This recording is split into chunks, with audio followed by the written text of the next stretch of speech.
శ్రీగురుభ్యో నమ హరి ఓం జాతవేదసే సునవామ సోమ మర్రాతి యతో నిదహతి వేద సనుపరుషతి దుర్గాని విశ్వానావేవ సింధుంద్రితాగ్ని తామగ్నివర్ణం తపసా జ్వలంతీం వై రోచనీం కర్మఫలేశుష్టాం దుర్గాం దేవీగుం శరణమహం ప్రపద్యే.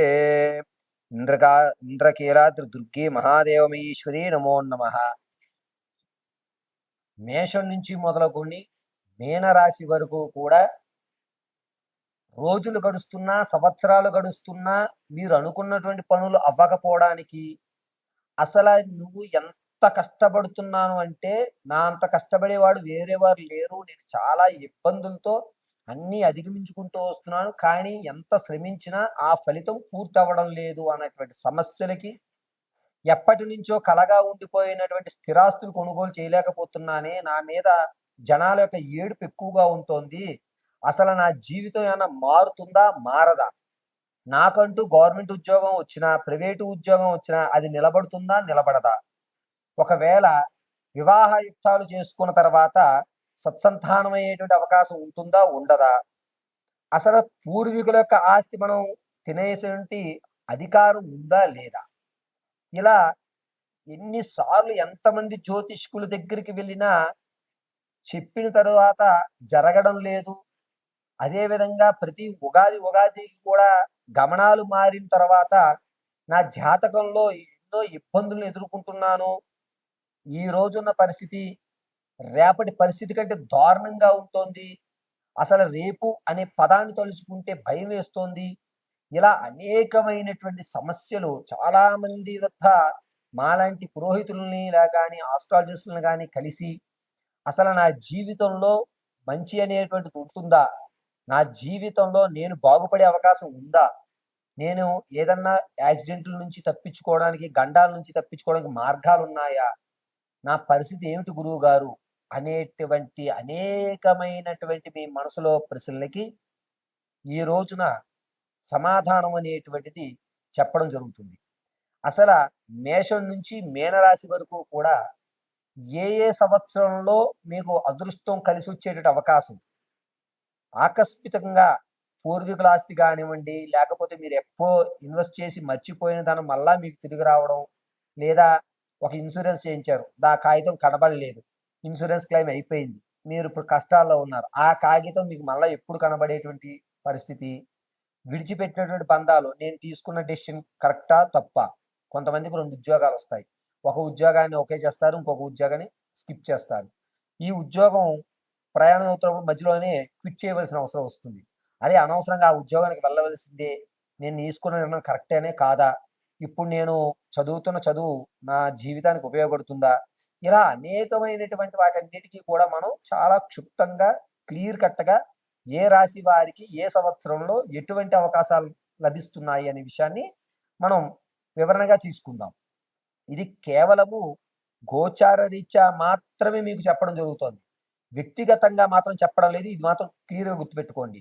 మేషం నుంచి మీనం వరకు కూడా 2030 సంవత్సరం వరకు కూడా ఏ విధమైనటువంటి మార్పులు జరుగుతున్నాయి, మీకు ఎప్పుడు ఏ అవకాశాలు రాబోతున్నాయి అనే విషయాన్ని మనం క్లియర్ కట్గా మనం చూసుకుందాం.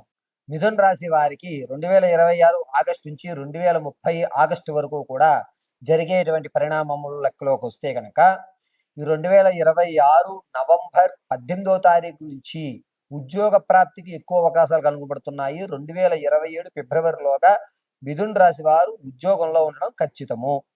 మంచి అవకాశాలు అనేవి ఏర్పడుతున్నాయి. ఇప్పటి వరకు 1-2 మార్కుల్లో ఉద్యోగ ప్రాప్తికి ఆగిపోయి, లేదా ప్రయత్నిస్తున్నప్పుడు ప్రయత్న లోపం వల్ల కానీ ఏదన్నా ఇబ్బందులు కలిగేటువంటివన్నీ కూడా పటాపంచలయ్యి ఉద్యోగ స్థిరత్వం అనేటువంటి ఏర్పడే అవకాశం ఖచ్చితంగా మిథున రాశి వారికి ఏర్పడుతుంది. ఇక 2027 మార్చి నుంచి ప్రారంభం చేసుకుని మేలోగా ప్రమాదం అనేటువంటిది పొంచి ఉంది.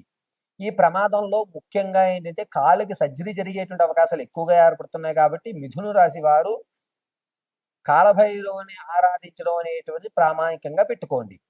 2027 నవంబర్లో వీరికి ఆర్థికంగా స్థిరం పడేటువంటి అవకాశాలు ఏర్పడుతున్నాయి. ఈ తాత ముత్తాతల నుంచి లభించేటువంటి ఆస్తి గాని ఏవన్నా సరే 2027లో మాత్రమే మీకు అందిపుచ్చుకునేటువంటి అవకాశము. పైగా దాన్ని మీరు సేవింగ్ చేసి మరొక దాని మీద ఇన్వెస్ట్ చేసి రూపాయికి రూపాయి లాభం పొందేటువంటి అవకాశం కూడా ఏర్పడుతోంది. 2028 దగ్గరికొచ్చేసరికి ఆర్థిక ఇబ్బందులు అనేవి కొంచెం తగ్గుతాయి. ఈ 2026 అక్టోబర్ 23వ తారీఖు తర్వాత నుంచి మిథున రాశి వారికి కాన్ఫిడెన్స్ లెవెల్, బలము అనేటువంటిది ఏర్పడుతుంది. ప్రతిదాన్ని కూడా మిమ్మల్ని మీరు నమ్ముకోవడం అనేది జరుగుతూ ఉంటుంది. పైగా మీరు ఎక్కడైతే ఇన్వెస్ట్మెంట్ పెడదాం అనుకుంటున్నారో ఆ ఏరియాల్లో మీకంటూ ఒక బలం వచ్చి మీరు పెట్టిన పెట్టుబడికి డబల్ అయ్యేటువంటి అవకాశాలు ఎక్కువగా గోచరిస్తున్నాయి. వీరికి అవమానాలు గాని, సమాజంలో గౌరవం తగ్గడం గాని, బంధువర్గంలో మీ మాటకు విలువ లేకపోవడం గాని అనేటువంటిది ఖచ్చితంగా 2028 నుంచి తగ్గిపోతుంది. 2028 మార్చి 9వ తారీఖు తర్వాత నుంచి కూడా వీరికి బలం అనేటువంటిది తగ్గి, మీ మాటకి విలువ తగ్గి, జనాల్లో గౌరవం అనేటిది కాస్త తగ్గిపోయేటువంటి అవకాశం ఏర్పడుతోంది. ఉద్యోగ ప్రాప్తి గాని, వ్యాపార వ్యవస్థల్లో గాని ఈ 2026 నవంబర్ నుంచే కలిసి వచ్చేటువంటి సూచనగా చెప్పవచ్చు. పైగా ఎప్పుడైతే మీరు ఎదురు చూస్తూ అమ్మకానికి పెట్టినటువంటి స్థలాలు గాని, పొలాలు గాని, ఇల్లులు గాని ఏవైతే ఉన్నాయో వీటిలో మీకు అంతగా లాభం అనేటువంటిది ఈ సంవత్సరం, నెక్స్ట్ సంవత్సరం కూడా కనిపించడం లేదు. కాబట్టి ఈ 2 సంవత్సరాల్లో కూడా మీరు ఏది అమ్మినా కూడా అంత వ్యవస్థగా లేదని చెప్పడానికి జరుగుతోంది. కాబట్టి మీరు ఖచ్చితంగా 2028లో మీరు అమ్మకాలు పెట్టుకోండి. మీరు అంతో ఇంతో లాభపడేటువంటి అవకాశం ఏర్పడుతుంది. స్థిరమైనటువంటి ఆస్తి కొనుగోలు చేసుకునేటువంటి వ్యవస్థ ఖచ్చితంగా 2027 ఏప్రిల్ 1వ తారీఖు నుంచి జూలై 23వ తారీఖు మధ్యలో ఖచ్చితంగా మీరు స్థిరాస్తిని గాని, పొలం గాని, ఇల్లు గాని ఖచ్చితంగా కొనుగోలు చేయడం అనేటువంటిది జరుగుతోంది. ప్రమాదాల విషయంలో గాని, లేకపోతే మిథున రాశి వారు మరిన్ని అద్భుతమైన అవకాశాలు కలగడానికి కానీ, కాలభైరవుడిని ఎంత ఆరాధన చేయగలిగితే అంతవరకు ఆరాధన చేసుకోండి. అద్భుతంగా కలిసి వస్తుంది. పైగా 2028 సంవత్సరము అది కూడా మే 19వ తారీఖు తర్వాత ఒక గోల్డెన్ ఛాన్స్ అనేటువంటిది మీ తలుపు తడుతోంది. దాన్ని జాగ్రత్తగా ఉపయోగించుకుని మీ యొక్క ఆలోచనలు మీకు వచ్చేటువంటి అవకాశము, మీ ఆలోచనలు రెండింటిని మిళితం చేసుకోండి. 2028లో సమాజంలో గాని, మీకు గాని ఒక గౌరవం, ఒక ప్రత్యేకమైన స్థానం అనేది ఖచ్చితంగా ఏర్పడుతోంది.